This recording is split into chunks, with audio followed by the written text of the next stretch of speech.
அல்லேலூயா. கர்த்தர் நல்லவர், கர்த்தர் நல்லவர். நம்ம செய்திக்கு நேரம் கடந்து போவோம். எடுத்து வாசிங்களேன். கர்த்தர் மேல் உன் பாரத்தை வைத்து விடு, கர்த்தர் மேல் உன் பாரத்தை வைத்து விடு, அவர் உன்னை ஆதரிப்பார். அவர் உன்னை ஆதரிப்பார். நீதிமானை ஒருபோதும் தள்ளாட விட்டார். நீதிமானை ஒருபோதும் தள்ளாட விட்டார். கண்களை மூடுவோமா. எங்களை கிருபையாய் நேசிக்கிற அன்பின் நல்ல தகப்பனே, உடைய வார்த்தைக்கால் வருகிறோம். நீர் பேசும், நாங்கள் கேட்கிறோம்.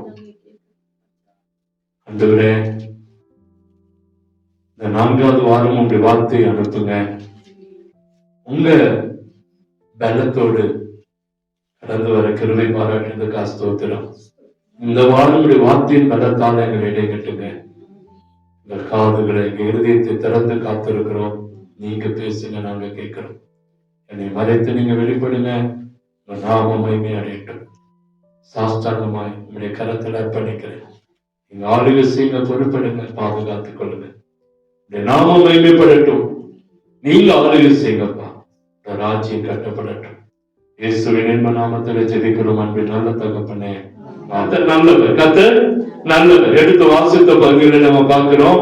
நீதிமான் ஒருபோது கெட்டு போகிறது இல்லை. அல்லேலூயா. நம்ம நீதிமான் ஒருபோதும் தள்ளாட விடாத ஆண்டவர். கர்த்தர் மேல் உன் பாரத்தை வைத்து விடு, அவர் உன்னை என்ன செய்வாரா? ஆதரிப்பார். நீதிமான் ஒருபோதும் தள்ளாட விட்டார். அப்ப நீதிமான் ஒருபோதும் தள்ளாட விடாத ஆண்டவர் நம்முடைய ஆண்டவர், நம்முடைய ஆண்டவர். நம்ம போன வாரம் பார்த்தோம், நீதிமான் என்னை கர்த்தர் எப்படி ஆசீர்வதிக்கிறார் பார்த்தோம். எப்படி ஆசீர்வதிக்கிறார், நீதிமானை எப்படி கர்த்தர் நடத்த போகிறார் என்று சொல்லி ஒரு சில காரியங்களை நம்ம பார்த்தோம். இந்த வாரம் நீதிமான் யார் என்று சொல்லி பார்க்க போறோம். நீதிமான் யார்? நீதிமான் யார்? நீதிமான், நம்ம நீதிமானை கர்த்தர் ஒருபோதும் தள்ளாட விடுவதில்லைன்னு சொல்றோம். நீதிமான் என்று சொன்ன நீதிமான பேர் ஆசீர்வாதங்களை பார்த்துட்டோம். இந்த வாரம் நம்ம பார்க்க போறது யார் நீதிமான், எப்படி இருந்தா ஆண்டவர் நம்மை நினைப்பார், ஆசீர்வதிப்பார். அல்லேலூயா. ஒரு 3 காரியங்களை மாத்திரம் நான் சொல்லி முடிக்க விரும்புகிறேன். எடுத்து வாசிங்க. 1 சாமுவேல் புத்தகம் 24ஆம் அதிகாரம் 17ஆம் வசனம். 1 சாமுவேல் 24:17. தாவீதை பார்த்து, வாசிங்க. நீ எனக்கு நன்மை செய்தாய், நான் உனக்கு தீமை செய்தேன். இன்னொரு முறை வாசிங்க ஐயா.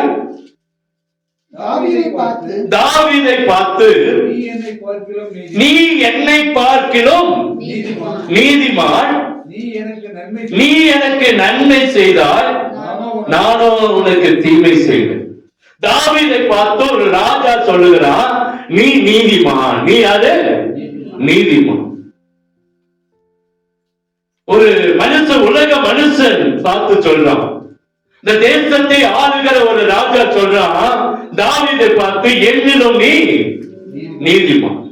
நான் உனக்கு தீமை செய்த, ஆனா நீயோ எனக்கு நன்மை செய்தாய்.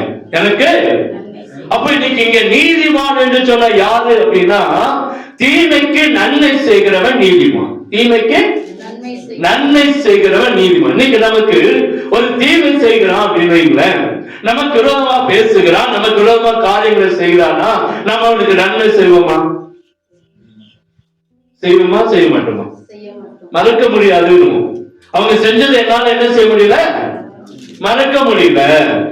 நம்ம அந்த தீமைக்கு தீமை செய்யதான் யோசிப்போமோ ஒழிய நன்மை செய்ய நமக்கு மனசு என்ன செய்யாது, வராது.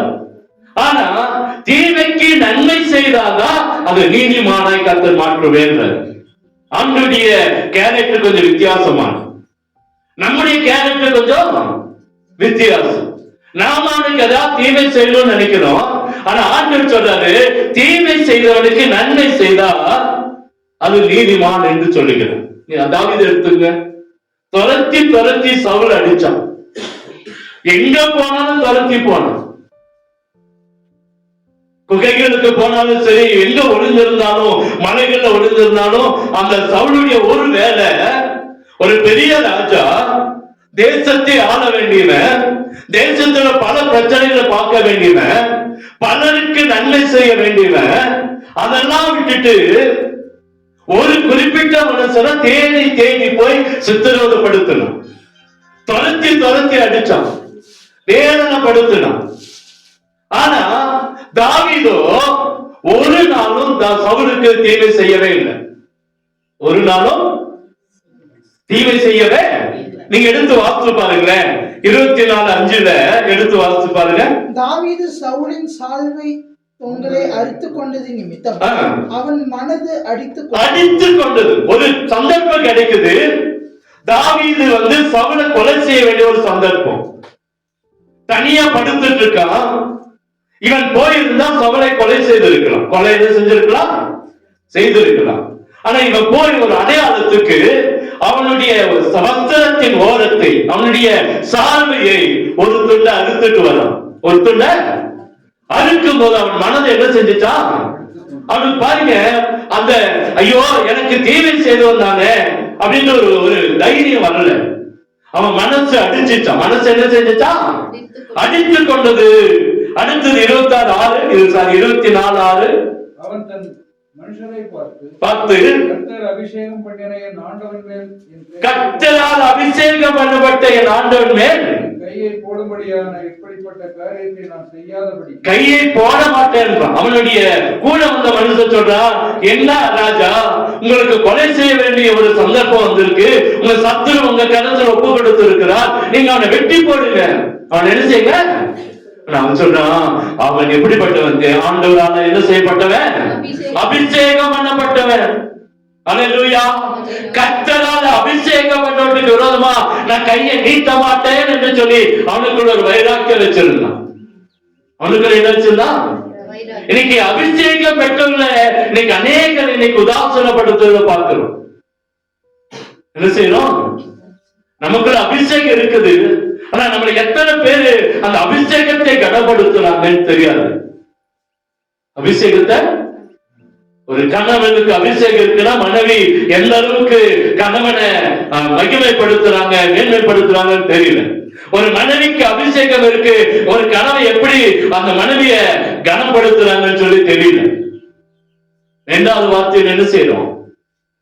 பேசுறோமா இல்லையா? ஆனா இங்க அபிஷேகப்பட்ட மனுஷனுக்கு நேரா கையை நீட்டக்கூடாது என்று சொல்லி அவன் ஒரு உறுதி வைத்திருந்தான். அவன் என்ன வச்சிருந்தான்? ஒரு உறுதி வச்சிருந்தான். 24:8 அப்பொழுது தாவீது எழுந்து கெபியிலிருந்து புறப்பட்டு சவுலுக்கு பின்னாக போய் ராஜாவாகிய ஆண்டவனே என்று கூப்பிட்டு சவுல் திரும்பி பார்த்தபோது தலை மட்டும் முகம் குனிந்து வணங்கினான். யார் செய்வா? எதிரியை நம்ம வணங்குவோமா? திரும்பி கூட பார்க்க மாட்டோம். ஆனா தாவீது ஏன் நீதிமானா மாறினானா? அங்கே சொல்லப்படுகிறது, அவனுக்கு விரோதமாக ஒரு காரியத்தை செய்யும்போது அவனுடைய மனம் அடித்துக் கொண்டது, அவனுடைய இருதயம் அடித்துக் கொண்டது. இன்னைக்கு அநேகருடைய பாவம், இன்னைக்கு அநேகருடைய காரியங்கள் செய்யும் போது, பாவம் செய்யும் போது மனசாட்சி செத்து போயிடுது. மனசாட்சி செத்து போச்சு. இன்னைக்கு நிறைய பேருடைய வார்த்தை, இன்னைக்கு நிறைய காரியங்கள் இன்னைக்கு எதை காட்டுதுன்னா மனசாட்சி என்ன செஞ்சுச்சுங்க. ஆனா தாவீதுடைய மனசு அடித்து கொண்டது. 2வது கர்த்தரால் அபிஷேகப்பட்டவனுக்கு விரோதமா கை நீட்ட கூடாது என்று சொல்லி அவன் ஒரு உறுதி வைத்திருந்தான். நம்ம இன்னைக்கு எடுத்த உடனே ஊழியக்காரனை பேசியாரோம், விசுவாசிகளை பேசியாரோம், மற்ற ஜனங்களை பேசியாரோம், கொலை கண்டுபிடிக்கிறோம், குற்றம் கண்டுபிடிக்கிறோம். அபிஷேகம் பண்ணப்பட்டவர்கள் அவர்கள். அபிஷேகம் ஒன்னே ஒண்ணு தெரிஞ்சுக்கங்க, அபிஷேகத்துக்கு விரோதமாய் நாம செய்கிற பாவம் மன்னிக்கப்படாது. இதெல்லாம் குறிக்குது. அபிஷேகம் பண்ணப்பட்ட மனுஷனுக்கு முன்பாய் நாம் பேசுகிற பேச்சு ஒருபோதும் மன்னிக்காத பாவமா மாறி. யாரா இருந்தாலும் சரி, அவன் ஏழையோ பணக்காரனோ சின்னவனோ பெரியவனோ யாரா இருந்தாலும் அபிஷேகம் அவனுக்குள்ள இருந்தா அவனை கனப்படுத்தணும். அவனை என்ன செய்யணும்? கனப்படுத்தணும். இங்கே தாவீதை ஏன் நீதிமான் என்று சொல்லப்படுகிறது? அவன் அபிஷேகம் பண்ணப்பட்டவனை கனப்படுத்தினான். அல்லேலூயா. வீட்டுல கூட நம்ம கொஞ்சம் பார்த்துதான் பேசணும். பிள்ளைகளிடத்துல கூட கொஞ்சம் பார்த்துதான் பேசணும். அப்பா அம்மா கூட கொஞ்சம் பார்த்துதான் பேசணும். ஏன்னா அபிஷேகம் பண்ணப்பட்டவங்க. இன்னைக்கு எடுத்த உடனே கெட்ட வார்த்தை, எடுத்த உடனே வாழ போடான்னு பேசி வரும். ஆனா அந்த அபிஷேகம் பண்ணப்பட்டு கொடுக்க வேண்டிய கணம் நமக்குள்ள இருந்தாதான் நம்ம நீதிமான்களாய் கர்த்தர் மாற்றுவான். அல்லேலூயா. இன்னைக்கு சின்ன பிள்ளைங்களும் ஒரு மதிப்பு இல்லை. இன்னைக்கு பழைய விசுவாசங்கள், புதிய விசுவாசிங்க அந்த கவனம் இல்லை. எங்க பாஸ்டர் அடிக்கடி சொல்லுவார், இன்னைக்கு வந்து ஊழியக்காரங்கெல்லாம் இன்னைக்கு பழைய ஊழியக்காரர்களை மதிக்கிறதே இல்ல. அடிக்கடி அவர் ஜபத்துல சொல்லுவார். நாங்க அதிகாலையில் ஒரு ஜபம் இருக்கு, பாஸ்டர்ஸ் பிரேயர், 6 to 7 மணி வரைக்கும். இந்த 6 to 7 மணி வரைக்கும் அவர் பிரேயர் நடத்துற அன்னைக்கெல்லாம் சொல்லுவாரு, இந்த வர இப்ப இருக்கிற ஊழியர்களை கனப்படுத்துகிற அந்த கிருபையை கொடுங்க ஆண்டவரே. ஏன்னா இன்னைக்கு அவங்களுடைய ஸ்டைல், அவங்களுடைய காரியங்கள் மாறிடுச்சு. இன்னைக்கு என்ன இருந்தாலும் அபிஷேகம் பண்ணப்பட்டவர்களுக்கு நம்ம கனத்தை கொடுத்தாதான் நீதிமானாய் மாற்ற முடியும், இருக்க முடியும். அடுத்தது 3வது, அவன் ஏன் நீதிமான்னு பார்க்கிறோம், எதிரியை கூட தரை மட்டும் வணங்குகிற மனுஷன், எதிரியை கூட கனப்படுத்துகிறான், எதிரியை கூட கனப்படுத்துகிறான். அல்லேலூயா. இன்னைக்கு நமக்கு பிடிக்காததுதான் பரவாயில்ல, ஆனாலும் நம்ம அவங்களை கனப்படுத்துகிற பிள்ளைகளாய் மாறினா நம்மளை கர்த்தர் நீதிமானாய் மாட்டுவாராம். அல்லேலூயா. ஏன்னா நம்ம செய்கிற நன்மை ஒருபோதும் வீணா போகாதுங்க. நம்ம அவங்களை வணங்குறதுனால அவன் நினைச்சுக்கலாம், ஐயா நான் பெரிய ஆள் ஆயிட்டேன், நானு பெரிய ஆள் ஆயிட்டேன்னு நினைப்பான். ஆனா நமக்கு ஆண்டவர் நிச்சயம் ஒரு அற்புதத்தை என்ன செய்வாரு, செய்வார். நிறைய பேருக்கு நான் அந்த நாட்களை போன் பண்ணிட்டு இருந்தேன், நம்ம சபையில இருந்து போனவங்க, உங்களுக்கு எல்லாம் பாஸ்டா கூப்பிடுறது மாதிரி அவங்களுக்கு எல்லாம் ஒரு காரியம். நான் சொன்னேன், எங்க சபைக்கு நீங்க என்ன செய்யுங்க, வாங்க, சபைக்கு வாங்க. எல்லாருக்கும் ஒரு சிலருக்கு ஆச்சரியம், எங்களை மறந்துட்டீங்களோன்னு நினைச்சோம். நாங்க எப்படி மறப்போம்? இந்த சபையில இருந்து யாரும் என்ன செய்யறது இல்ல, மறக்கல. நம்ம செய்கிறதுக்கு ஒரு நன்மை இருக்குது, கர்த்தர் நிச்சயமா ஒரு அற்புதத்தை செய்வான். இங்கிலாந்துல அரச குடும்பத்துல ஒரு பெரிய சோகம் நடந்துச்சு. அவங்க அந்த இங்கிலாந்து அரசரும் எல்லாரும் சேர்ந்து ஸ்காட்லாந்து இருக்கிற ஒரு எஸ்டேட்டுக்கு போனாங்க, டூரா போனாங்க, குடும்பமும் போனாங்க. போய் அங்க இருக்கும்போது அந்த அரசு, அந்த பையன், பிரதமரோட பையன், அந்த இங்கிலாந்து அரசருடைய பையன், அதாவது பிரதமர் அல்ல, அரசு ராஜாவோட பையன் ஒரு பெரிய கிணத்துல விழுந்துட்டான் தண்ணியில. எத்தனையோ பேர் போனாங்க, காப்பாற்ற முடியும். அங்க ஒரு வேலைக்காரர் இருந்தா, அவன் ஓடி போய் எல்லா காரியத்தையும் பொருட்படுத்தாம, தோட்டக்காரன் ஓடி போய் குதிச்சு அந்த பையனை காப்பாத்திட்டான். காப்பாத்த உடனே அந்த குடும்பத்துக்கு பெரிய சந்தோஷம். இப்ப அவங்க கேட்கிறாங்க, உனக்கு நாங்க என்ன செய்யணும்? என் பையனை நீ காப்பாத்திட்ட, உனக்கு நாங்க என்ன செய்யணும் சொன்ன, எனக்கு ஒரு பையன் இருக்கிறான், அந்த பையனுடைய படிப்புக்கு உதவி செய்யுங்க. அவங்களும் சரிட்டாங்க. இப்படியே நாட்கள் போச்சு. அந்த பையன் வளர்ந்தான், அந்த தண்ணீரை விழுந்த பையன் வளர்ந்தான். அவன் தான் அடுத்து அந்த இங்கிலாந்து தேசத்துடைய பிரதமரை வந்தான். அவன் பேர் தான் வின்ஸ்டன் சர்ச்சில், வின்ஸ்டன் சர்ச்சில் இருந்தான் ஒரு பிரதமர். அவன் வந்தான், பிரதமர் ஆயிட்டான். நல்ல ஆட்சி செய்யும் போது திடீர்னு அவனுக்கு ஒரு நிமோனியா வியாதி. எத்தனை டாக்டர் கூப்பிட்டாங்க, எத்தனை டாக்டர் வந்தாலும் சரிப்படுத்த முடியல. அப்போ ஒரு அறிக்கை கொடுத்தாங்க, நிமோனியாவுல ஸ்பெஷலிஸ்ட் இருந்தா, யாராச்சும் இருந்தா, எந்த தேசத்துல இருந்தாலும் எனக்கு உதவி செய்ய வாங்க. ஒரு டாக்டர் வந்தார். வந்து அவர்தான் அந்த நிமோனியாவுடைய அந்த மருந்தை கண்டுபிடிச்சவர். அந்த தடுப்பை, அந்த நிமோனியாவுக்கு என்ன மருந்து கொடுத்தா தடுக்கலாம்ன்றதை கண்டுபிடிச்ச ஒரு டாக்டர் அவர் வந்தார். வந்து அந்த அவருக்கு சரியான காரியத்தை கொடுத்தார். கொடுத்து அவரை சுகப்படுத்திட்டார். கேட்டா, நீங்க யாருப்பா, உங்களுடைய குடும்பம் யாரு? ஒரு பெரிய குடும்பமா? நீங்க யாரு? நீங்க அரசனுக்கே உதவி செய்யற அளவுக்கு வந்துட்டீங்களே, நீங்க யாரு அப்படின்னு சொன்னா, அன்னைக்கு தோட்டக்காரனா இருந்து எங்க அப்பா தான் உங்க அரண்மனையில தோட்டக்காரன். அன்னைக்கு உங்களை காப்பாத்தினார் பாருங்க, அதான் எங்க அப்பா. அன்னைக்கு உங்களுக்கு ஒரு வேண்டுதல் வச்சாரு, என் பையன் ஒருத்தருக்கு அவனுக்கு படிப்புக்கு செலவு கொடுங்கன்னு. அந்த பையன் தான் நானு, அந்த பையன் தான் நானு. அல்லேலூயா. அந்த நிமோனியாவுக்கு மருந்து கண்டுபிடிக்கிற அளவுக்கு அவர் செய்த ஒரு சின்ன உதவி. அவர் பேர் தான் அலெக்சாண்டர் பிளம்பிங். ஒரு பெரிய டாக்டர், பெரிய டாக்டர். ஒரு சின்ன உதவி அந்த ராஜ அரச குடும்பத்துக்கு மருத்துவ செலவுக்கு, மருத்துவ உதவிக்கு காரணமாய் அமைந்தது. நாம செய்யற ஒரு சின்ன உதவி, நாம செய்கிற ஒரு சின்ன நன்மை நிச்சயமா நமக்கு ஆசீர்வாதத்தை உண்டாகும். அல்லேலூயா. ராஜாவுக்கு ஒருவரும் கெடுதல் செய்யல, அதனாலதான் தாவீது நீதிமானாய் மாறினான். இந்த ஒரு சின்ன ஒரு உதவி செஞ்ச ஒரு மனுஷன் ஒரு நாள்ல பிரம்மிங்கா வந்து அந்த தேசத்துக்கு, அந்த ராஜ அரண்மனைக்கு ஒரு அற்புதத்தை செய்ய கர்த்தரால முடிந்தது.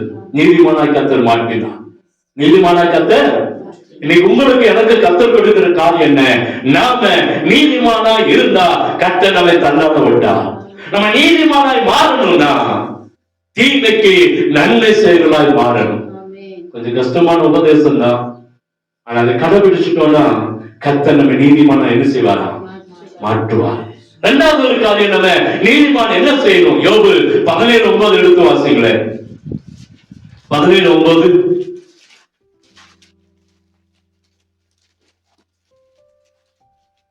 நீதிமான் தன் வழியை உறுதியாய் பிடிப்பான்.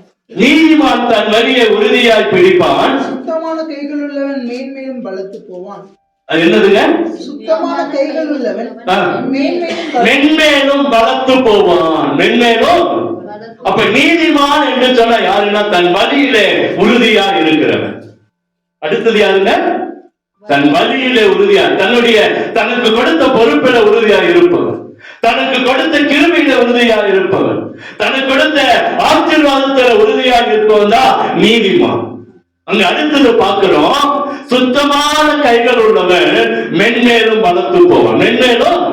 இப்ப நீதிமான் எப்படி இருக்கணும்னா தன் வழியில உறுதியா இருக்கணும், தன் நடக்கையில உறுதியா இருக்கணும், தனக்கு கிடைச்ச கிருபையில உறுதியா இருக்கணும். இரண்டாவது, சுத்தமான கைகள் உள்ளவன் என்ன செய்யணும்? இருக்கணும். அல்லேலூயா. சுத்தமான கைகள் உள்ளவன் தான் தேவனை ஆராதிக்க முடியும். பரிசுத்தவான்கள் எப்படி இருக்கணுமா? நம்ம கை உயர்த்தப்படணும்னா நம்ம சுத்தமான கைகள் நம்ம கைகளா இருக்கணும், கரைபடியாத கையா இருக்கணும். எப்படி இருக்கணுங்க? கரைபடியாத கை. இந்த எலெக்ஷன்ல நம்முடைய கையெல்லாம் கரைபடிஞ்சிருச்சு. எல்லாரும் காசு வாங்கிதான் என்ன செஞ்சோம்? நான் வாங்கல. நான் ஒரு ரூபா கூட நான் இந்த எலெக்ஷன்ல என்ன செய்வேன்? இப்ப எனக்கு தெரிஞ்சு இந்த எலெக்ஷன் எத்தனை எலெக்ஷன் ஓட்டு போட்டேன், ஒரு ரூபா கூட நான் வாங்கினது கிடையாது. இந்த இடத்துல நின்று சொல்றேன். ஏன்னா தேவன் நம்மை கூர்ந்து கவனிக்கிறார். ஒரு 500 ரூபா 5 வருஷத்துக்கு நம்மளை அடிமைப்படுத்துறார். எவ்வளவுங்க? 200 ரூபா. 150 ரூபா என்ன காசு? ஒரு சில பதில் எவ்வளவு கொடுத்திருக்காங்க? 150 ரூபா. 5 வருஷத்துக்கு, ஒரு வருஷத்துக்கு 30 ரூபா. நம்மளை எவ்வளவு முட்டாளாக்கி வச்சிருக்கான் பாருங்க. நம்மள 150 ரூபாய் கொடுத்து ஒரு ஓட்டை வாங்கி அவன் சொகுசா வாழ்றான். ஆனா நாம 150 ரூபாய்க்கு நம்முடைய உரிமையை விட்டு கொடுத்து இருக்கிறோம், விலை போய் இருக்கிறோம். இந்த கைகள் எப்படி பரிசுத்த கைகளா, நீதிமான்கள் கைகளா மாற முடியும்? வேதனையோட சொல்றேன். கைகளை சுத்தம் உள்ளவர்களா இருக்கணும். நம்ம விசுவாசிகள் எப்போது எப்படி இருக்கணுங்க? சுத்தம் உள்ளவர்களா ஆராதிக்கிறோம், தேவனை நோக்கி பார்க்கிறோம். நம்முடைய கைகள் ஆண்டவரை நோக்கி பார்க்கிறது. கரைபடியாத கைகள் உள்ளவர்தான் நீதிமானா இருக்க முடியும். சும்மா வேஷமெல்லாம் போட்டு நானும் கிறிஸ்தவன் தான், நானும் கிறிஸ்தவன் தான், நானும் பெந்தகோஸ்தக்காரன் தான், நானும் ஆவிக்குரிய சபை தான், நானும் அப்படிதான் சொல்லவே முடியாதுங்க. நாளைக்கு எப்படி ஆண்டவர் அற்புதம் செய்தவனையே, அதிசயம் செய்தவனே உன்னை எனக்கு தெரியாதுன்னு சொல்லுகிற காலம் வரும். என்ன வரும்? ஆமா, ரொம்ப கேர்ஃபுல்லா இருக்கணும். விசுவாசிங்க ரொம்ப கேர்ஃபுல்லா இருக்கணும். இன்னைக்கு நம்ம ஒரு காரியத்தை எடுத்திருக்கிறோம், நம்ம ஒரு காரியத்துல உண்மையா ஓடணும். நான் ஆண்டவரை அறிந்து வந்தவன், இயேசுவை தெரிந்து வைத்திருக்கிறேன், எனக்கு என்னுடைய வழியை நான் சரியா ஓடணும். நான் சரியா, நான் எப்பொழுதுமே அது கரெக்டா இருப்பேன். எனக்கு என்னுடைய வழி எனக்கு சரியா இருந்தாதான் இந்த ஊழியத்துல, இந்த கிறிஸ்துவத்துல நான் நிற்பேன். இல்ல அப்படின்னா அடுத்த நிமிஷமே இந்த ஊழியத்துக்கு வெளியே போயிருவேன். வேஷம் போட்டு மாய்மாலமான ஒரு ஊழியமோ கிறிஸ்துவ வாழ்க்கை எனக்கு வேண்டாம். நான் வீட்டுல சொல்லுவேன் அடிக்கடி, கரை படிஞ்ச ஒரு வாழ்க்கை வாழ்ந்துட்டு வேஷம் போடுகிற ஒரு காரியம் நமக்கு வேண்டாம். வேதம் சொல்லுது, தன் வழியை உறுதியாய் பிடிப்பவர்களாய் அசுத்தமான கைகள் உள்ளவர்களாய் இருக்கும் பொழுதுதான் மென்மேலும் நம்மளை பலத்து போக கர்த்தர் உதவி செய்வார். சங்கீதம் 1:6 சொல்லுது, எடுத்து வாசிங்களேன். கர்த்தர் நீதிமான்களின் வழியை அறிந்திருக்கிறார். நம்முடைய வழி கர்த்தருக்கு தெரியணும். நான் இவன் இந்த பையன், இந்த மக இதுதான் அவருடைய வழின்னு கர்த்தருக்கு தெரியணுங்க. நம்ம நீதிமான் பரிசுத்தவான் கிறிஸ்துவன் என்று சொல்லிக் கொண்டிருக்கிறோம். ஆனா நம்முடைய வழி கர்த்தருக்கு தெரியுமான்னு தெரியாது. நம்முடைய வழி பாதை எப்படி இருக்குன்னு சொல்லி நமக்கு தெரியாது. சங்கீதம் 1:6 அழகா சொல்லுது, நம்முடைய வழியை கர்த்தர் அறிந்து வைத்திருக்கிறார். ஒரு பஸ்ல ஒரு கண்டக்டர் ஒரு ஊழியக்கார பஸ் ஏறினார். என்ன ஒண்ணு, அவர் இந்த கண்டக்டர் அவருக்கு ஒரு 10 ரூபா சேர்த்து கொடுத்துட்டார். 10 ரூபா சேர்த்து கொடுத்துட்டார். தெரிஞ்சுதான் கொடுத்தாரு. ஆனா இவர் நினைச்சாரு தெரியாம கொடுத்தாரு. அவருக்கு ஒரே குழப்பம். அவருக்கு வர வேண்டிய காசை விட 10 ரூபாய் அதிகமா என்ன செஞ்சிருச்சு, வந்துருச்சு. இவரும் பாக்குறாரு, அவரை பாக்குறாரு. இவர் இந்த பக்கமே வரல. கண்டக்டர் இந்த பக்கமே டிக்கெட் கொடுத்து சேஞ்ச கொடுத்துட்டு போயிட்டாரு. இவர் வருவாரா ஊழியக்காரனாச்சே. அதனால அந்த 10 ரூபாய் அவர் எடுத்து தனியா வச்சுட்டு அவரை பார்த்துட்டே இருக்காரு. வரவே இல்லை. அவர் அந்த பக்கமே வரல. அந்த பக்கம் வந்தா இவரை பாக்குறது இல்லை. அப்படியே போயிடுறாரு. இப்படியே போய் பஸ் இறங்குற அடுத்த ஸ்டேஜ் வருது. இவருக்கு இறங்கணும். எந்திரிச்சு போனாரா கண்டக்டர், ஐயா 10 ரூபாய் எக்ஸ்ட்ரா கொடுத்துட்டீங்க, 10 ரூபாய் எக்ஸ்ட்ரா கொடுத்துட்டீங்க, எனக்கு வர வேண்டியது இவ்வளவுதான். ஐயா உட்காருங்க அப்படின்னாரு. உட்கார்ந்தா, நம்மள வேணும் தான் பண்ணேன். நேற்று நீங்க போன அதே சர்ச்சுக்கு தான் நானும் வந்தேன். என் சர்ச்சில் தான் நேற்று நீங்க வந்து பேசுனீங்க. உங்க பேச்சு எனக்கு ரொம்ப பிடிச்சிச்சு. ஆனா உங்க செயல் அப்படி இருக்கான்னு பாக்கலான்னு தான் ஒரு டெஸ்ட் வச்சேன். கண்டக்டர் ஒரு பாஸ்டருக்கு என்ன வைக்கிறாரு, சாதாரண ஒரு மனுஷன் இன்னைக்கு ஊழியக்காரனுக்கு என்ன வைக்கணும், இன்னைக்கு விசுவாசிகள் நீதிமான்களுக்கு சாதாரண ஒரு கட்சிக்காரன் ஒரு டெஸ்ட் வைக்கிறான். சாதாரண ஒரு மனுஷன் நமக்கு ஒரு டெஸ்ட் வைக்கிறான். ஆனா அவர் அதுல உண்மையா இருந்தார். ரொம்ப நன்றி ஐயா, நீங்க பேசுன செய்தி கொடுத்தது போலவே உங்க வாழ்க்கை என்ன செய்து இருந்துச்சு. இது சாட்சியா இல்லைங்களா? இதுதான் கையில சுத்தம் உள்ள கை. அல்லேலூயா. அவர் பேசிட்டு ஒரு 10 ரூபாய்க்காக போயிருந்தா நிறுத்தி கொடுத்திருப்பாரு கண்டக்டர். யோகிக்கு வா, 10 ரூபாய் ஜாஸ்தி கொடுத்திருக்க பாரு. 10 ரூபாய் என்ன மனுஷன் வெக்கப்பட்டு போயிருப்பாரா இல்லையா? ஆண்டவருடைய கிருபை பாருங்க, அங்க அற்புதமாக நடந்ததாம். அவருடைய சாட்சியின்படி அவர் நடந்தாராம். நம்ம இன்னைக்கு அநேக காரியங்களில நம்முடைய ஒரு சின்ன காரியம் நம்ம கையை கரைப்படுத்திடும். ஒரு சின்ன 1 ரூபாய் அல்லது ஒரு சின்ன 10 ரூபாய் நம்முடைய கையை என்ன செஞ்சிருங்க, கரைப்படுத்தி. ரொம்ப ஞானமா, ரொம்ப கிறிஸ்துவ ரொம்ப யோசனை பண்ணி ரொம்ப அழகா நடக்க வேண்டிய காலத்துல இருக்கிறோம். அல்லேலூயா. மார்க் கோயின் என்றுதான் ஒரு பிரபல தொழிலதிபர், ஒரு எழுத்தாளர் போய் பார்க்க போனார். அவன் பயங்கரமான பணக்கார, பயங்கரமான தொழிலதிபர். அவர் ஒரு சாதாரண ஒரு எழுத்தாளரை பார்க்க போனார். போய் பார்த்துட்டு, ஐயா அவர் போய் பார்த்துட்டு அவருக்கு ரொம்ப சந்தோஷம். அப்பா நீங்க பெரிய தொழிலதிபர், என்ன தேடி வந்திருக்கீங்களே அப்படின்ட்டு அவருக்கு ஒரு பெரிய சந்தோஷம். அப்படியே பேசிட்டு இருந்தாங்க. அப்போ அவருக்கு சொன்ன, எனக்கு ஒரு பெரிய ஆசை இருக்கு. என்ன ஆசை? நான் எப்படியாச்சும் ஒரு புனித பயணம் போய், ஏன்னா அவர்கிட்ட பணம் இருக்கு, கொட்டி கிடைக்குது. நான் ஒரு புனித பயணம் போய் சீனாய் மலையில போய் மோசே நின்ன இடத்துல நின்று 10 கட்டளைய உலக்க சொல்லணும், சத்தமா சொல்லணும் எனக்கு ஒரு ஆசை. என் சாகிறதுக்குள்ள அதை என்ன செஞ்சிடணும். அப்படியே சிரிச்சாரு அந்த எழுத்தாளர். உங்க வசதிக்கு அதை செய்யலாம், உங்க வசதிக்கு நான் நீங்க பெரிய தொழிலதிபர், நிறைய பணம் கொட்டி கிடக்கு, அதை செய்யலாம். ஆனா நானு இங்க இருக்கிற இந்த பாஸ்டன் என்றுதான் இந்த வீதியில, அமெரிக்கால பாஸ்டன் என்று சொல்லி ஒரு தெரு இருக்கான். அந்த தெருவுல, அதே தெருவுல இந்த 10 கட்டளைப்படி வாழ்ந்தா போதும் நினைக்கிறேன்.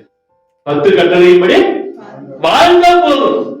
10 கட்டளை உரைக்க சொல்லி ஜனங்களுக்குள்ள பெருமை பாராட்டு இல்ல. இந்த 10 கட்டளையின்படி நான் வாழ்ந்தா போதும், அதுதான் என்னுடைய, அதை கை கொண்டா போதும், அதுதான் என்னுடைய ஆசை. அதுதான் என்னுடைய ஆசை. நம்முடைய கைகள் இன்னைக்கு சுத்தமான கைகளால் மாற வேண்டும் என்று கர்த்தர் விரும்பி கொண்டிருக்கிறார். 10 கட்டளை கொண்டு போய் அங்கே சத்தமா வாசிக்கிறார், என்ன பயன் இருக்கு? அதை வாழ்ந்து காட்டணும். வாழ்ந்து நமக்கு கர்த்தர் கொடுத்திருக்கிற அந்த கட்டளைகள் படி வாழ்ந்தாலே நீதிமான் என்று பெயர் எடுக்க முடியும். பெயர் எடுக்க முடியும். 1 சாமுவேல் 15:22 எடுத்து வாசித்து பாருங்க. உபாகமம் 28:1 எடுத்து வாசித்து பாருங்க. கர்த்தருடைய கட்டளைகள் படி நம்ம நடக்கும் போது கர்த்தர் நம்மை ஆசீர்வதிப்பார். கர்த்தர் நம்மை ஆசீர்வதிப்பார். எடுத்து வாசிங்களேன். 1 சாமுவேல் 15:22 நோக்கிறோம். உபாகமம் 28:1 எடுத்து வாசிங்களேன்.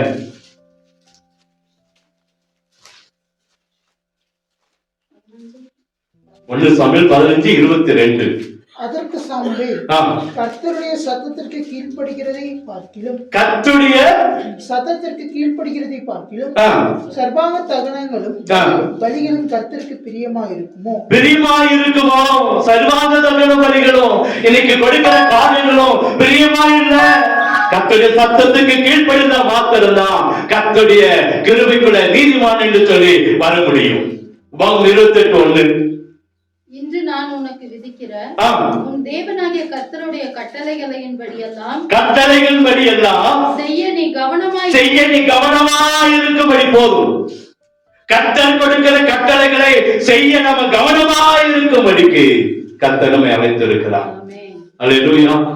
சாதாரணமா இல்லைங்க. கர்த்தர் உங்களை நம்முடைய கைகளை சுத்தமுள்ளவர்களாய் மாற வேண்டும் என்று கர்த்தர் விரும்புகிறார். அப்பதான் நீதிமானா என்ன செய்ய முடியும்? மாற முடியும். அடுத்தது ஒண்ணு சொல்லி முடிக்கிறேன். சங்கீதம் 33:1-3 வரைக்கும். நீதிமான்களே, கர்த்தருக்குள் களிகூருங்கள். கர்த்தருக்குள் என்ன செய்யுங்க? களிகூருங்கள். துதி செய்வது செம்மையானவர்களுக்கு தகும். துதி செய்வது செம்மையானவர்களுக்கு தகும்.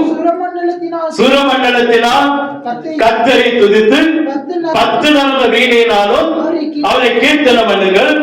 புதுப்பாட்டை பாடுங்கள்.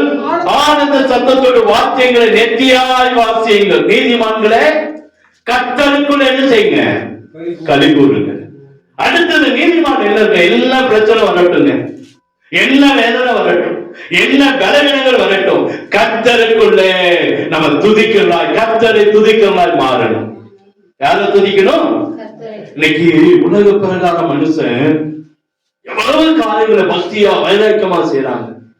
கடந்த நாட்கள்ல நாங்க ஒரு காரியத்தை பார்த்தோம்.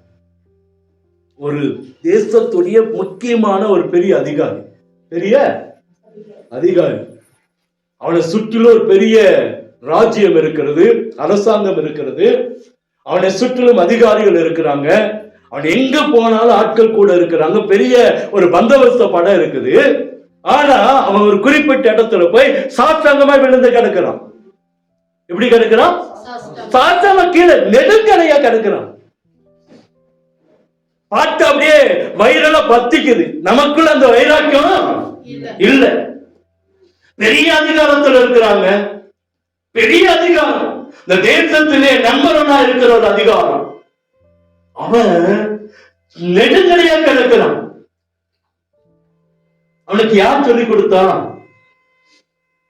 13 நாள் ஒன்னும் எடுக்காம, 11 நாள் ஒண்ணும் எடுக்காம, தண்ணி இல்ல, சாப்பாடு இல்ல, ஒண்ணுமே எடுக்காம போய் ஒரு தனி மனுஷன் சுத்தி ஒரு மனுஷனும் இல்ல, ஒரு இடத்துல அவனுக்கு அப்படி இருக்கக்கூடிய சூழ்நிலை இல்ல. ஆனா நெடுங்கரையா கிடக்கிறான். அல்லேலூயா. ஏன்னா ஆட்சிய தன் பக்கமா என்ன செய்யணுமா? கொண்டு வரணுமா? ஒரு வல்லமைக்காக, ஒரு அதிகாரத்துக்காக, ஒண்ணுமில்லாத ஒரு அதிகாரத்துக்காக சாத்தானமாய் விழுந்து கிடக்கிறான். நீங்களும் நான் எவ்வளவு அதிகாரம் இருக்கணும், நீங்களும் நான் எவ்வளவு கனம், ஆண்டவருக்கு எவ்வளவு கனம் கொடுக்கணும். அல்லேலூயா. வேதனை பாருங்க, துதிக்கிறவர்கள் நீதிமான்களா இருப்பார். என்ன சொல்றது? தேவனை நாம் துதிக்கணுமா? தேவனை நம்ம துதிக்கணும். நம்ம வீட்டுல துதி சத்தம் கேட்கணும். நம்ம வீட்டுல என்ன கேட்கணும்? சண்டையின் சத்தம் அல்ல, அல்லேலூயா. அங்கே ஆண்டவருடைய சத்தம் கேட்கணும், ஆண்டவருடைய காரியங்கள் நடக்கணும். இன்னைக்கு நம்ம வீட்டுல என்ன வார்த்தை? அவிசுவாசம், அவநம்பிக்கை, கெட்ட வார்த்தை. இன்னைக்கு நிறைய காரியங்களை பேசிக் கொண்டு இருக்கிறோம். எங்க துதியின் சத்தம் கேட்கறதே இல்லை. துதியின் சத்தம் நிறைய பேருடைய சினிமா, நிறைய பேருடைய டிவி, இன்னைக்கு இதுதான் கேட்கப்படுகிறது. சீரியல், இதுதான் இன்னைக்கு சத்தம் இருக்கு. துதியின் சத்தத்துக்கு இதுக்கும் சம்பந்தமே இல்ல. நீதிமான்கள் என்று சொல்லுவதற்கு ஒரு சம்பந்தம் இல்லை. சாபமான வார்த்தை, சபிக்கிறோம். இன்னைக்கு அநேக காரியங்களை பேசிக்கொண்டு இருக்கிறோம். எந்த காரியங்கள் சொன்னாலும் எதிர்த்து பேசுறோம். ஒரு நல்ல காரியங்கள் இல்ல. கோபம் உண்டாக்கி, குடும்பத்துடைய சாபங்கள் உண்டாக்கி, வேதனைகளை உண்டாக்கி. அல்லேலூயா. சங்கீதம் 101:2 மகிழ்ச்சியோடு தேவனை என்ன செய்யணுமா? ஆராதிக்கணும். அல்லேலூயா. அப்படி நம்ம துதிச்சாதான் நீதிமான்களாய் கர்த்தர் நம்மை பார்க்கிறார். நீதிமான்களாய் மாற முடியும். எப்ப பார்த்தாலும் சண்டை, எப்ப பார்த்தாலும் கோபம், எப்ப பார்த்தாலும் வீட்டுல பிரச்சனை, போராட்டம், வீட்டுக்கு வருவதற்கு நிம்மதி இல்லாத சொல்ல அநேக இன்னைக்கு தற்கொலை ஆவிகள் கிரியை செய்த காரணம் என்னங்க? குடும்பத்துல நிம்மதி இல்ல. அநேக வீடுகள்ல இன்னைக்கு நம்முடைய பிரச்சனை தோட்டத்திலையும் காடுகள்லயும் மேடுகள்லயும் பேசிக் கொண்டு இருக்கிற அளவுக்கு வந்துருச்சு. யார பத்தி பேசுறோம்? விசுவாசியை பத்தி பேசுறோம். யார பத்திங்க? அவங்கள பத்தி நீங்க பேசுறீங்களா? பேசுறோமா? பேச மாட்டோம். ஆனா நம்மளை குறிச்சு, நம்ம குடும்பத்தை குறிச்சு, காடு மேடெல்லாம் என்ன செய்யறாங்க? பேசுறாங்க. நம்ம எந்த அளவுக்கு அந்த அந்த தேவனுடைய சத்தத்துக்கு கீழ்ப்படியாம இருக்கிறோம்னு பாருங்க. அல்லேலூயா, அல்லேலூயா. தேவன் விரும்புகிற காரியம், தீமை செய்தவர்களுக்கு நன்மை செய்தா நீதிமான்களாய் மாற முடியும். தன் வழியை சரியாய் பிடித்துக் கொள்ளுகிறவர்கள் நீதிமான்களாய் இருக்க முடியும். கரைபடியாக கையுடையவர்கள் நீதிமான்களாய் மாற முடியும்.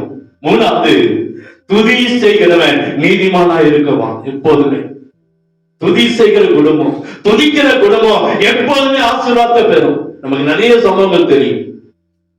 துதிக்கும் போது அற்புதம் என்ன செய்யும்?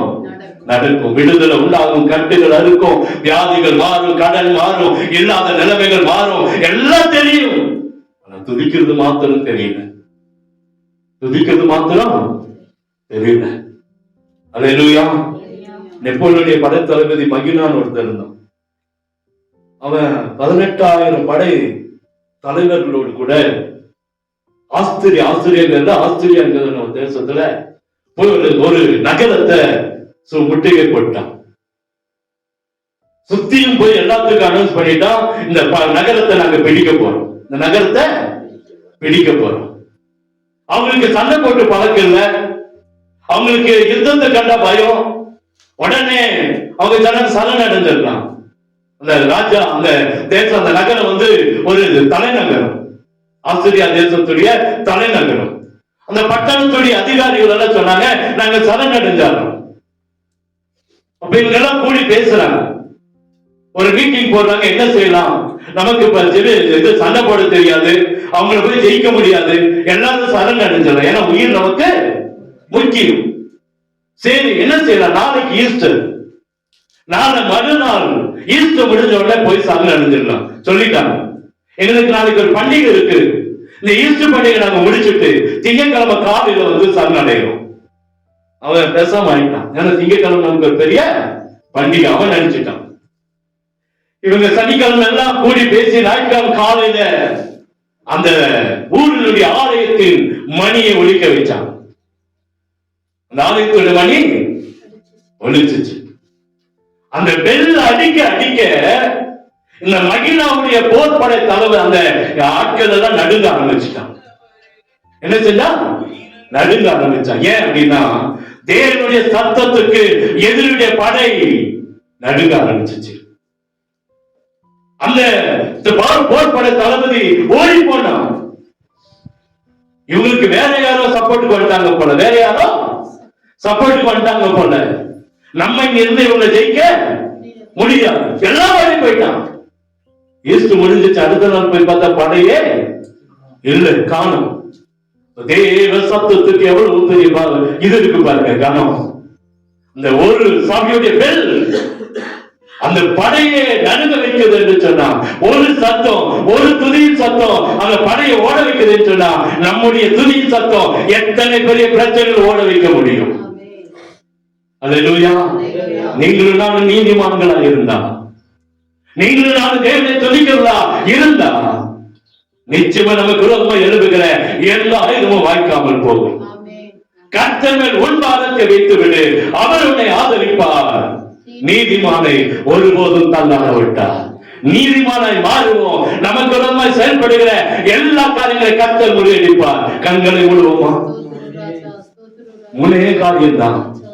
தாவீது தீமைக்கு நன்மை செய்தான், அவன் நீதிமானாய் காணப்பட்டான். ஒரு துண்டு சால்வை கிழிப்பதற்கு அவருடைய மனம் அடித்துக் கொண்டது. இன்னைக்கு நம்ம துணிகரமாய் பல பாவங்களை செய்து கொண்டிருக்கிறோம். பல விதத்திலே துணிகரமாக செய்யணும். அபிஷேகம் பண்ணவர்களாய் கைகளை நீட்டுகிறோம்.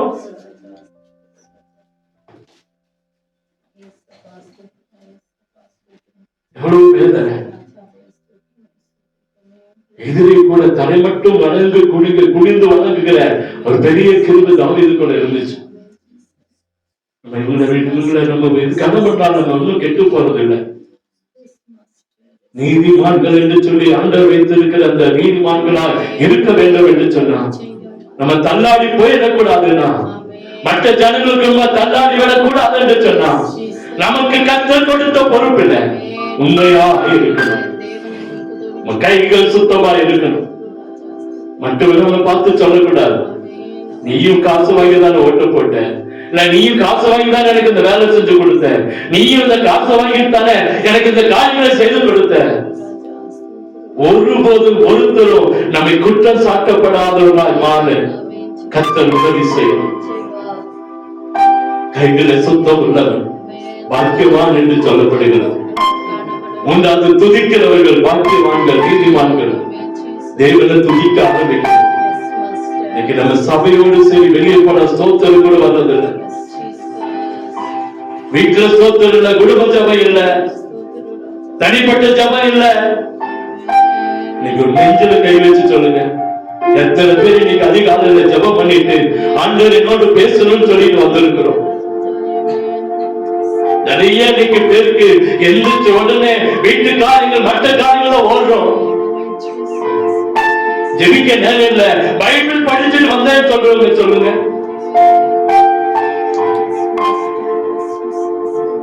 இன்னைக்கு அதுக்கெல்லாம் நமக்கு நேரம் இல்லை. மற்ற காரியங்களை நம்ம எவ்வளவு முக்கியத்துவம் கொடுக்கிறோம். சபையின் நேரங்களில் எத்தனை பேர் நம்ம சரியா இருக்கிறோம் கொடுக்கிறதுல.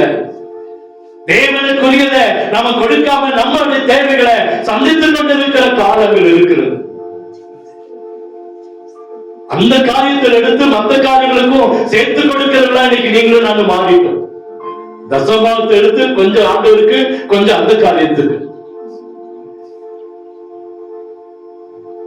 கைகள் சுத்தமாக இருக்கட்டும். தேவனுக்குரிய பங்கை ஒருபோதும் வஞ்சிக்காதபடிக்கு கர்த்தர் நடத்துவாராக. தசமபாகத்திலும் சரி, காணிக்கையிலும் சரி, ஜபத்திலும் சரி, ஆவிக்குரிய வாழ்க்கையிலும் சரி. சபையில் அந்த தசமபாகம் என்பதே இல்லாம ஆயிடுச்சு. ஒரு சிலரை தவறு, 1-2 பேரை தவறு.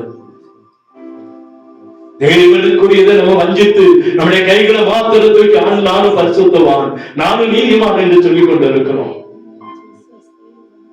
ஆண்டவர் நம்மளை பார்த்துட்டே இருக்காருங்க. பாஸ்டருடைய கண்ணை மறைச்சிடலாம், விசுவாசிகளுடைய கண்ணை மறைச்சிடலாம், ஆண்டவருடைய கண்ணை ஒருபோதும் மறைக்க முடியாது. ஆண்டவருடைய கண்ணுக்கு ஒருபோதும் மறைவு கிடையாது. பாதாளத்திலே படுக்கை போட்டாலும் அங்கேயும் இருக்கிறவர், வானத்துக்கு ஏறி போனாலும் அங்கேயும் இருக்கிறவர். நமக்கு கொடுத்த ஆசீர்வாதத்துல உண்மையா இருக்கணும், ஜெப நேரத்துல உண்மையா இருக்கணும், பைபிள் படிக்கிற நேரத்துல உண்மையா இருக்கணும், ஆராதனை நேரத்துல உண்மையா இருக்கணும். கிடைச்ச அந்த ஒரு நாள் 6 நாளும் நம்ம சொந்த காரியங்களுக்கு ஓடிக்கொண்டு இருக்கிறோம். 7ஆம் நாள் 2 மணி நேரம், அதுக்கு மேல எடுக்கிறதே இல்லை. மீறின ஒரு 10 நிமிஷம் லேட் ஆகும், அவ்வளவுதான். 10:30 மணிக்கு ஆரம்பிக்கிறோம், 12 மணிக்கு முடிச்சிடறோம். 8 மணிக்கு ஆரம்பிச்சா 10 மணிக்கு முடிக்கிறோம். இதுதான் அந்த 2 மணி நேரம் தான். அதுலயே நமக்கு உண்மை இல்லையே. வேதம் நம்ம கையில இருக்கு, வீட்டுல வச்சுட்டு வந்துட்டு இருக்கிறோம். பைபிள் படிக்க நேரம் இல்ல, ஜெபிக்க நேரம் இல்ல. மூணாவது துதிக்க நமக்கு நேரம் இல்லை. நீ வாசியில பேச நமக்கு நேரம் இல்லை. ஆவியில நிரம்ப நேரம் இல்லை. வெட்கப்படுகிறோம். நம்ம பிள்ளைகள் ஆவியில நிரம்பி ஜெபிக்கிறாங்களா? அந்நிய பாஷையில பேசுறாங்களா? ஆவியின் நிலைமை நமக்குள்ள இருக்குதா? நம்ம பிள்ளைகளுக்கு இருக்கா? பார்க்கிறதே இல்லை. நம்ம ஆண்டுட்டு கேட்கிற ஆண்டவர் என்ன நீங்க ஆசீர்வதிங்கப்பா. இதுல ஒரு லாஜிக் இருக்கா? நீங்களே சொல்லுங்க. ஒரு லாஜிக் இருக்கா? நீங்களே சொல்லுங்க. நான் ஒண்ணும் செய்ய மாட்டேன், நான் எதுவும் கொடுக்க மாட்டேன், நான் ஜெபிக்க மாட்டேன், நான் பைபிள் படிக்க மாட்டேன், நான் சபைக்கு சரியா வர மாட்டேன், ஆனா என்ன மாத்திர கர்த்தர் ஆசீர்வதிக்கணும். இதுல என்ன லாஜிக் பாருங்க. நீதிமானை ஒருபோதும் தள்ளாட விட்டாத ஆண்டவர். நீதிமானா மாறணும். கர்த்தர் மேல் உன் பாரத்தை வைத்து விடு, அவர் உன்னை ஆதரிப்பார். நீதிமானை ஒருபோதும் தள்ளாட விட்டார். அவருக்கு நாம எடுத்துட்டோம், அவருக்கு ஓடிட்டோம்னா நிச்சயமா நம்ம கைவிடவே மாட்டான். எந்த சூழ்நிலை வந்தாலும், வெட்கப்பட்டு போகிற, வேதனைப்படுகிற, துக்கப்படுகிற காலங்கள் வந்தாலும் கர்த்தர் நம்முடைய தலையை உயர்த்துவார். அந்த இடத்துல இயேசு யார் என்பதை உணர்த்துவார், நடத்துவார், நம்மை மகிமைப்படுத்துவார். அன்றைக்கு பிரிவில்லாத ஒரு போதுதான் நம்ம வெட்கப்பட்டு போவோம், நம்ம தோற்கடிக்கப்பட்டு போவோம். ஆண்டவருக்கு உண்மையா இருந்தா நிச்சயமா நம்ம வெட்கப்பட்டு போகவே மாட்டோம். நீதிமானை ஒருபோதும் தள்ளாட விடவே மாட்டார். ஜெபம் பண்ணுவோமா? எல்லாரும் நம்ம தலைமையில கையை வச்சு ஒரு அர்ப்பணிப்பு கொண்டு வருவோமா? என்ன நீதிமானை மாற்றுங்க ஆண்டவரே, என்ன நீதிமானை மாற்றுங்க ஆண்டவரே. நீ விரும்புகிற தீமைக்கு நன்மை மாற்றுங்க ஆண்டவரே. ஆண்டவரே, எங்கள் கைகளை சுத்தமாக்குங்கப்பா, எங்க எண்ணங்களை சுத்தமாக்குங்கப்பா, எங்க சிந்தைகளை சுத்தமாக்குங்க, கழுவி சுத்திகரிங்கப்பா. உண்மை துதிக்கிறதா எங்களை மாற்றுங்கப்பா. எந்த சூழ்நிலை வந்தாலும் உங்களை துதிக்கிறதா எங்களை மாற்றுங்க ஆண்டவரே. நீதிமானாய் மாற்றுங்கப்பா, எங்களை நீதிமானாய் மாற்றுங்க ஆண்டவரே. நாங்கள் நீதிமானாய் மாற்றுங்க, மாறணும் ஆண்டவரே. அப்பதான் எங்களுக்கு வாழ்க்கை, அப்பதான் எங்களுக்கு வாழ்க்கையா. அப்பா, நாங்க நீதிமானாய் மாறினாதான் எங்க வாழ்க்கை தள்ளாடாது. எங்களை நீங்க ஆசீர்வதிப்பீங்க ஆண்டவரே, ஆசீர்வதிங்க. வந்திருக்கிற ஒவ்வொருவரையும் ஆசீர்வதிங்க. எங்களை கிருபையாய் நேசிக்கிற அன்பின் நல்ல தகப்பனே, வார்த்தைக்காய் நன்றி. நீதிமானை ஒருபோதும் தள்ளாட விடாத ஆண்டவர், எங்களை தள்ளாட விட மாட்டேன் வாக்குத்தத்தம் பண்ணி இருக்கிறவர். இங்க இருக்கிற ஒவ்வொருவரையும் ஆசீர்வதியும், குறைவுகளை மாற்றி நிறைவாக்கி கொடுங்க. எல்லாருக்கும் வாழ்ந்திருக்க உதவி செய்யும். வேலைகள் ஆசீர்வதிங்க, விவசாயத்தை ஆசீர்வதிங்க, மிருக ஜீவன்கள் ஆசீர்வதிங்க, வாகனங்கள் ஆசீர்வதிங்க, வியாபாரங்கள் ஆசீர்வதிங்க, தோட்டத்தை ஆசீர்வதிங்க. அண்ணவரே, பிள்ளைகளை ஆசீர்வதிங்க. பிள்ளைகளுக்கு கொடுத்திருக்கிற எல்லா ஆசீர்வாதங்களை ஆசீர்வதிங்கப்பா. வீட்டை ஆசீர்வதிங்க. போக்களும் வருத்தலும் கரம் இருக்கட்டும், அற்புதம் நடக்கட்டும். பரீட்சை எழுதிக்கிற பிள்ளைகளை ஆசீர்வதிங்க, வெற்றி பெறட்டும், அற்புதம் நடக்கட்டும். உங்க வல்லம் இல்லைன்னா அம்மா மகிமைப்படணும். எவ்வளவு வீட்டில் இருக்கிற அப்பம், தண்ணி, வருமான, பொருளாதாரங்கள் ஆசீர்வதிக்கப்படணும். ஒன்றிலும் குறையில்லாம நிறைவானதை, மேலானதை, நன்மையானதை தந்தருட வேண்டும் என்று சொல்லி ஜெபிக்கிறோம். அற்புதம் நடக்கட்டும். இயேசுவின் இன்ப நாமத்தில் ஜெபிக்கிறோம். அன்பின் நல்ல தகப்பனே, ஆமென்.